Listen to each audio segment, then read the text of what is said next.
दोस्तों एक टाइम था जब हर हिंदुस्तानी के हाथ में माइक्रोमैक्स, इंटेक्स या फिर लावा का स्मार्टफोन होता था। 2014 के आसपास माइक्रोमैक्स ने तो सैमसंग को भी पीछे छोड़ दिया था और इंडिया का नंबर 1 स्मार्टफोन ब्रांड बन चुके थे। पर फिर अचानक ये multi million dollar company market से ऐसे गायब हो गई जैसे कभी थी ही नहीं। आज हम कोई परफॉर्मेंस टेस्ट नहीं करेंगे बल्कि उस पूरा हार्डवेयर और बिजनेस फेल्यूर को डिकोड करेंगे जिसने इंडियन स्मार्टफोन इंडस्ट्री को हमेशा के लिए बदल दिया। आखिर क्या गलती की इन ब्रांड्स ने? चलिए फ्लैशबैक पे चलते हैं और इस रियलिटी को समझते हैं। इनकी शुरुआत एक्चुअली मास्टर स्ट्रोक थी। इन ब्रांड्स ने एक सिंपल व्हाइट लेबलिंग मॉडल पकड़े। चाइना में हजारों फैक्ट्री थी जो सस्ता स्मार्टफोन बनाती थी। इन इंडियन ब्रांड उन फैक्ट्रीज में जाते हैं और वहां से बना बनाया फोन उठाते हैं बल्क में, ऊपर अपना लोगो चिपकाते हैं और इंडिया में एग्रेसिव प्राइसिंग के साथ बेच देते हैं। इनका खुद का कोई R&D डिपार्टमेंट नहीं था, कोई इन हाउस सॉफ्टवेयर इंजीनियर नहीं थे, बस चाइना का हार्डवेयर लाओ और यहाँ के एक्टर्स और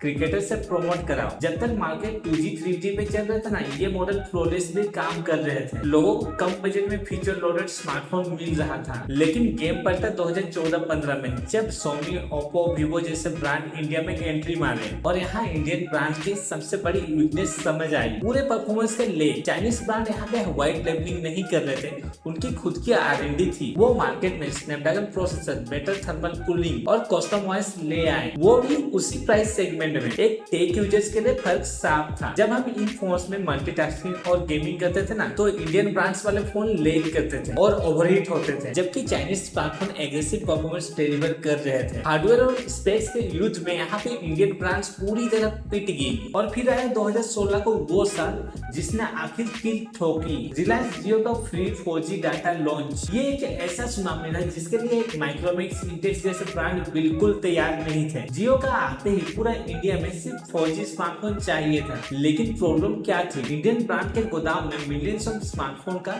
इन्वेंटरी पड़ा हुआ था। वो चाइना से पहले ही बल्क में हार्डवेयर इंपोर्ट कर चुके थे। जब तक वो 3G फोन का इन्वेंटरी को क्लियर करते और नया 4G फोन को लाते, तब तक चाइनीज ब्रांड सस्ता 4G फोन के लाइन लगा दिए थे। ये डिमांड और सप्लाई के इतना भयानक मिसमैच था कि इन ब्रांड्स का सेल ओवरनाइट आधी हो गई। वो हार्डवेयर साइकिल में इतना पीछे छूट गई कि रिकवरी ही नहीं कर पाए। और एक बहुत बड़ी हार्डवेयर सॉफ्टवेयर डिस्कनेक्ट थी क्योंकि इन ब्रांड्स के पास इन हाउस सॉफ्टवेयर टीम नहीं थे। ये लोग फ्यूचर ओएस सॉफ्टवेयर दे ही नहीं पा रहे थे। आपने फोन खरीद लिया पर स्मार्टफोन ब्रांड आपको पूरी तरह से भूल जाता था। कोई सिक्योरिटी पैच नहीं, कोई एंड्रॉइड ओएस अपडेट नहीं। दूसरी तरफ चाइनीज ब्रांड अपने यूजर्स को कंटिन्यूअस सॉफ्टवेयर अपडेट दे रहे थे, उनके फीडबैक भी सुन रहे थे। इन ब्रांड्स ने अपना एक इकोसिस्टम बना लिए थे। देखिए ऑडियंस समझ गए थे कि सॉफ्टवेयर तब तक बेकार है जब तक उसे कंट्रोल करने वाला सॉफ्टवेयर ऑप्टिमाइज नहीं है। तो दोस्तों माइक्रोमैक्स और इंटेक्स का डाउनफॉल का कोई बेड लक नहीं था, बल्कि R&D को पूरी तरह से इग्नोर करना और सिर्फ मार्केटिंग में डिपेंडेंट रहने का रिजल्ट था। आज लावा जैसे इंडियन ब्रांड एग्रेसिवली R&D पर इन्वेस्ट कर रहे हैं और मार्केट में अपना जगह बनाने की कोशिश कर रहे हैं, स्पेशली क्लीन स्टॉक एंड्रॉइड और बेटर हार्डवेयर के साथ। लेकिन आज का मार्केट 10 साल पहले जैसा नहीं है। आज AI और हेवी प्रोसेसर का जमाना है। क्या आपको लगता है कि कभी इंडियन ब्रांड टॉप 5 में दोबारा आ पाएंगे? नीचे कमेंट में अपना ओपिनियन जरूर बताओ। वीडियो पसंद आए तो दोस्तों लाइक सब्सक्राइब जरूर कर देना